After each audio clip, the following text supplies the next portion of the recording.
I don't. The only bad dreams I've ever had that are like a bad night's sleep is the ones, and they usually have the same thing in common. It's me debating whether or not I'm gonna go into the job, or am I gonna walk out of it. Usually, it's going in. Here's an example. I haven't worked as a respiratory therapist in a while, and every once in a while I'll still have this repeating nightmare where I'm like, let's say it's 15 minutes before I start my shift, and I'm still at home, and I'm like, oh, I don't want to go to work. Well, I don't even work there anymore. Why am I going? Oh, and then it's like, oh my gosh, I'm going to be late. And then it's just repeating cycle of me going, like I need to go. Yeah. And you go, no, you, who cares? And you just do that over and over and over again. I've had some of those where mine is always being late, or completely forgot that I need to be at work. And in my dreams, I don't remember like what job I have in my dream, but I just remember always it's like the cycle of like, oh my gosh, wasn't I supposed to work today?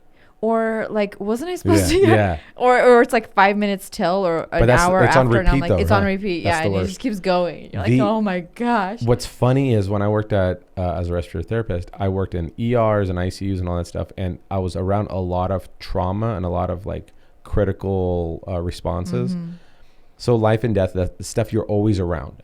But the wildest thing is, in the 7 years I was a respiratory therapist, I have never had a bad dream about like somebody's dying and I can't do my job right or something like that.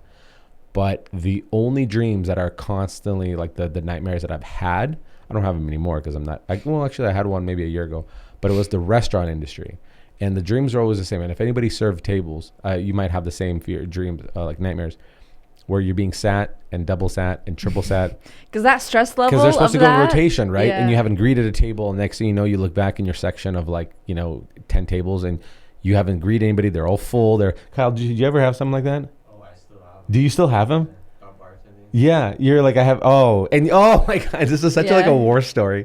Because the stress level you must have Yes. at that Yes. moment is insane. It's those jobs like that, bartending and serving, like it's such an efficiency, like the secret is efficiency, right? Be good at it, be social, be good, but efficiency, like you have to know, okay, I got to go check here, I got to check that, you got to always stay on top of it. Time management, too. And like balancing so many tables and be like, where they're probably finishing the dessert, or okay, their food should be almost done. Like staying ahead of and it. Then, so going back to this, my fear or my recurring nightmares. I do remember you telling me you had a lot of those. I remember going specifically one time where I was like this isn't a dream. I'm walking out, and then I walk out, and I'm in my parking lot, and then I drive off, and then I keep having this back and forth thing in this dream of like, I need to go back. Like, but if I go back, there's so many tables that are there, and like, no, screw this. I'm not going back.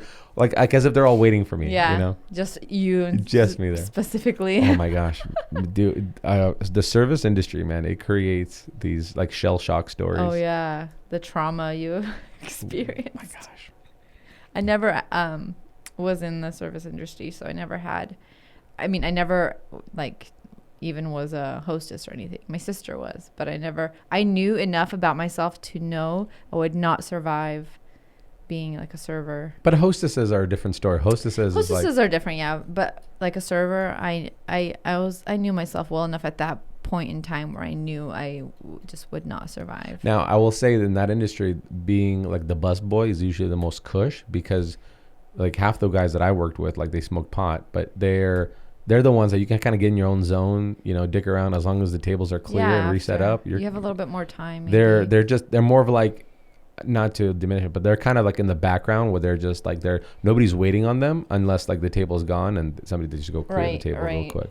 True. And then my sister, I remember, worked as a server, and she would have like some stories to tell me, and I was like, I'm never gonna go into like that industry. And then there was one time she came home like crying because she had such horrible tables. And I mean, she worked at Red Robin, so it wasn't like you're not getting like the elite. And she was working the elite, and she was working like more of the day shift, so it's like you get all the tips for dinner. Correct. Usually, right? Correct. Yeah, the big tippers are in dinner. Yeah, and I remember one time she came home like just crying because her tips over like a span of 6 hours, she got $2. Oh, really? Because she paid out everybody? No, Like that was her tip. Yeah. Well, how many tables? Well, I mean, she did pay up because you got to pay the bartender. You got to pay. Yeah. Tip No, out the she said that hostesses. whole day all she got was $2 in tips because people were so stingy that day for whatever reason. I don't believe that. You don't believe it? The most stingiest I've ever seen, like, and I get it, lunchtime.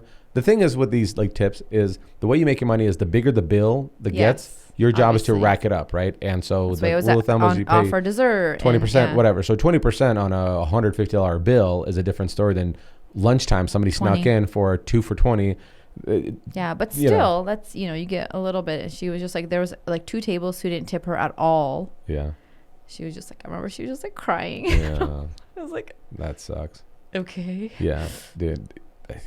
Because it messes with you. Yeah. It does mess with you. I hated it. I mean, I liked it in the Manila because it's always fun when you're with a really fun group of people on the shift. Mm-hmm. So you kind of are in the trenches together and you kind of joke around together. It makes it fun. If you're not, like in the back kitchen, you kind of goof around. But apart from that, it's a grind. Hey, thanks for watching our Next Door Neighbors podcast. And be sure to capture the full episode anywhere podcasts are streamed and including our YouTube channel, Next Door Neighbors.